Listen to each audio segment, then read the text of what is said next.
Salve, salve, galerinha! Vocês sabem que os campeonatos de fisiculturismo existem há muito tempo. Mas e você sabe como é que era na década de 60? Não, né? Então, vem comigo até o final desse vídeo que eu vou explicar pra você como que os melhores atletas faziam na época e como que era feito. Bora lá? Então assim, galera, nos anos 60 não tinha suplementação, não tinha academia moderna igual tem hoje, também não tinha ali planilhas, né, científicas com exercícios combinando com esses e tudo mais ali, e muito menos estudos de treino, né, igual tem hoje, né, igual temos hoje em dia, várias variações, vários estudos e tudo mais. Só que foi nessa época aí que surgiu os melhores físicos da época, da história. Foi ali que surgiu os primeiros caras que deram o start no mundo maromba, no mundo fitness. Eles eram moldados com treino pesado, alto volume, comida de verdade, não tinha atalho para tá moldando o shape ali, não tinha fórmula mágica. O que eles tinham era apenas disciplina, repetição e consistência. Apenas isso. Aí a gente tinha atletas como Arnold Schwarzenegger, Ray Parker, Larry Scott e na época que era jovem, Frank Zane. Ajudaram, né, a definir ali os padrões do esporte, onde em uma era o conhecimento era limitado, tá? Naquela época ali era muito limitado. Mas ô Júlio, vem cá, como que os atletas dos anos 60 treinavam? Bom, como eu já disse, eles não tinham muito estudo sobre treinos, sobre repetições, sobre quais exercícios faziam. Então era tudo feito ali com alto volume e alta frequência. Então, por exemplo, era comum eles treinar o mesmo grupo muscular ali entre 2 ou 3 vezes por semana, tá? Ou seja, o cara quer ter um peitoral maior, ele treinava ali 3 vezes por semana, tá? Esse peitoral, esse tríceps, esse ombro. E muitas vezes o treino deles, como até mesmo o Arnold já relatou em alguns vídeos, chegavam a durar a 2 horas. Então, os atletas ali, eles realizavam 20 a 30 séries por grupo muscular, um volume bastante alto, né? Hoje em dia, já é por semana, né? E eles faziam isso aí no dia, tá? Era 20, 30 séries no dia. E as repetições eram ali entre 8 e 12. Por quê? Porque eles treinavam com muito peso, mas muito peso mesmo. Aí a gente tem também ali o Arnold, que na sua época, tá? Ele ficou conhecido por treinar 2 vezes no mesmo dia. Parece loucura, mas ele treinava 2 vezes no mesmo dia. Ele dividia o seu corpo em partes, tá? Dando atenção extra a músculo como peito, costa, braço. E o foco era simples, mais volume, mais estímulo. Era isso que eles faziam. Já o Reg Park, uma das grandes influências de Arnold, trazia um estilo ali mais pesado, com forte base em exercícios compostos, por exemplo, como ali agachamento, supino, levantamento terra, desenvolvimento militar, fixar a espinha dorsal do treinamento. Então, tipo assim, o treino dele tinha essa base ali, tinha esses exercícios como base. Então, esse era o treinamento do Reg Park, tá? A força ali era vista como parte essencial da construção muscular, mas eles tinham exercícios básicos ali para ter base. Já o Larry Scott, ele foi o primeiro Mr. Olympia, né, da história, e ficou famoso por sua abordagem mais específica. E que era essa abordagem mais específica? Especialmente no treino de braços, tá? Ele ajudou a popularizar o uso de exercícios isoladores, mostrando que detalhes também faziam diferença mesmo naquela época.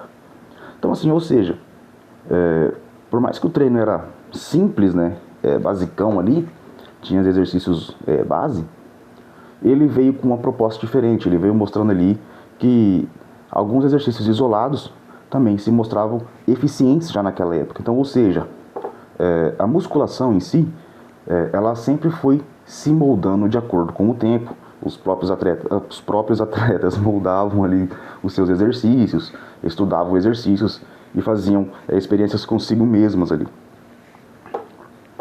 O jovem Frank Zane, ainda longe do físico refinado que eu consagraria nos anos 70, tá? Já demonstrava uma abordagem um pouco mais consciente. Seu treino tinha menos exagero e mais controle, com foco em conexão mente, músculo e simetria, que é basicamente o que tem muito hoje em dia, tá? Nos treinos ali. Hoje em dia é muito aquela conexão assim, a pré-ativação da dorsal com a sua mente, para você sentir bem a dorsal, você sentir bem o peitoral ali, por exemplo. Trabalha-se muito isso aí. Alguns treinadores, eles gostam de usar muito isso aí. Eu mesmo treinei com pessoas que gostam muito disso. Por exemplo, pensa ali no seu peitoral, foca no peitoral, faz uma série de aquecimento, faz outra série preparatória, para daí você entrar nas séries de trabalho, que sejam 2 ou 3 séries de trabalho. Porém, quando você entrar nessa série de trabalho, sua mente vai estar totalmente focada ali, tá? No seu músculo alvo, o músculo qual você quer trabalhar. E falo por mim, tá? Funciona muito bem, funciona excelente essa técnica aí, porque assim, você está concentrado naquele músculo alvo do dia, ou naquele grupamento muscular que você vai trabalhar naquele dia. Então assim, faz toda a diferença no treino, tá? Mas eles não tinham tantos suplementos assim nos anos 60. E como é que era a alimentação deles? A alimentação da galera ali dos anos 60, tá? Era bem simples, tá? Não tinha exagero, não tinha cálculos, né, igual a gente tem nas dietas hoje em dia aí. Muito cálculo de calorias, cálculo de proteínas, cálculos disso, cálculos daquilo, enfim, não existia isso. Eles comiam de tudo e extremamente calórico, tá? Então assim, não existia contagem precisa de macronutrientes, como eu disse, proteína, não existia aplicativos, não existia estratégias ali refinadas, tá? Estratégias ali que existem hoje em dia. O objetivo era bem simples, tá? Era comer muito para sustentar o treino pesado. Então, ou seja, quanto mais você comia, mais pesado você treinava. A dieta deles era bem simples, tá? A alimentação ali era baseada em ovos inteiros, carne vermelha, leite integral, batata, arroz, aveia, banana. Tanto que você procurar alguns vídeos no YouTube, você encontra vídeos do Arnold fazendo churrasco, tá? Assando a carne ali dentro da academia e degustando um baita de um filézão de carne ali durante os seus treinos ali. Mentalidade. Cara, quando eu falo sobre mentalidade na musculação, é algo que a galera, tipo assim, às vezes não crê, tá? A galera fica meio ali incrédula. E eu falo isso também porque eu sou personal, trabalho na área também. E quando eu falo assim, ó, conecta a mente com o seu músculo, tá? Imagina o músculo que você quer treinar. Não fica imaginando ali, por exemplo, a dor que você vai sentir, imaginando que o peso tá grande. Muitas vezes eu até falo, não olha pro peso, fecha o olho e só faz a execução. Porque a mentalidade, ela é a estratégia da musculação ali, ela é a estratégia para você crescer.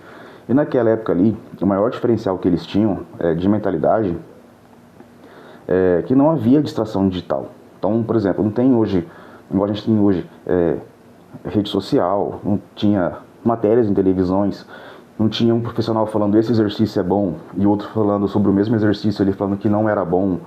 Então, assim, o foco deles ele era total no treino, então eles focavam totalmente em treinar, comer e na recuperação. Então, tipo assim, eles não tinham como buscar atalhos, eles não tinham atalhos.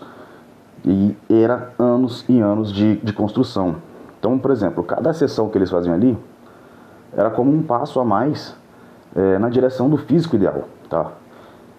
Por mais que eles não tinham garantias, patrocínios também, ou até mesmo não tinha nem reconhecimento financeiro, mas essa era a mentalidade deles. Como diz o Jorlan, né? O Jorlan ele tem muito essa mentalidade de old school, uma mentalidade anos 60, anos 70, que hoje em dia não se tem muito. Até tem muitos memes dele, né? Que essa é a essência, porque antigamente essa era a essência, era treino, comida, descanso, nada mais, não tinha distração. Se você é um atleta, não tinha por que você ficar se distraindo, não tinha por que você ficar buscando muita informação. Era o básico que funcionava. Mas e aí, realmente esse básico funcionava? Ele funcionava sim, tá? Mas porém tinha um contexto certo ali. É muito bom a gente entender que, por exemplo, assim, que métodos funcionavam dentro do contexto da época, levando em relação que aquela época ali não tinha tanta ciência, mas tinha muitas tentativas, muitas execuções erradas. Eles também não tinham tanta precisão de contagem, mas tinha muita repetição. Eles não tinham tanto conforto quanto se tem hoje. Eles tinham muito mais esforço. Por exemplo, hoje você vai numa academia, ela é climatizada, tem ar-condicionado, piso é emborrachado, você tem todo um conforto dentro de uma academia. Naquela época não existia, era piso bruto, não tinha música, malemar tinha ventiladores ali para estar ventilando o local. Então assim, muitos, hoje em dia, se olhar para trás, olha isso como um exagero, vão olhar isso aí como algo antigo demais, né, vamos dizer assim. E outros já olham com uma sensação de inveja, tipo assim, por exemplo, poxa, eu queria tanto ter uma academia dessa para treinar, old school, peso, era máquina com corrente, cara. Naquela época você usava corrente nas máquinas. Não era como hoje em dia que tem correias, algumas máquinas têm correia de borracha, outras correias com outro material, cabo de aço, né. Então, por exemplo, antigamente tinha corrente nas máquinas, para você ver que era coisa pesada ali mesmo, era como diz, né, era grandes brucutus buscando ali os melhores físicos, tá? E o que a gente pode tirar de conclusão de tudo isso é o seguinte, tá? É que os atletas dos anos 60, eles conseguiram provar que, mesmo com poucos recursos, é possível construir sim físicos extraordinários. Lembrando, quando se há disciplina, tá? Consistência e comprometimento total. Não adianta você ter todos os recursos, né, que você pode alcançar, todos os recursos desejáveis, mas você não ter a sua disciplina, não ter a sua constância, não ter a sua mentalidade focada total naquilo ali que você precisa, tá? Eles naquela época também não tinham a ciência de hoje, mas tinham algo que nunca saiu da moda. É algo que, como o Jorlan fala, a essência, né, que no caso seria o trabalho duro. Eles viviam o esporte, eles viviam pro esporte. E, lógico, cada geração ali evolui sobre a anterior. Mas entender o passado, tá, do fisiculturismo, vindo lá dos anos 60, a gente começa a respeitar, compreender de onde vieram os padrões que a gente vê hoje. E contudo, tá, com tudo esse pequeno documentário que vai ser feito em vários vídeos, quero dizer que fisiculturismo é construção, ontem e hoje. E antes de mais nada, se você curtiu esse vídeo, se você gostou, deixa pra mim ali o seu like, tá? Se inscreve no canal, que pra mim é muito importante, e não perca os demais vídeos sobre a série Décadas do Fisiculturismo. Beleza? Até o próximo conteúdo. Valeu!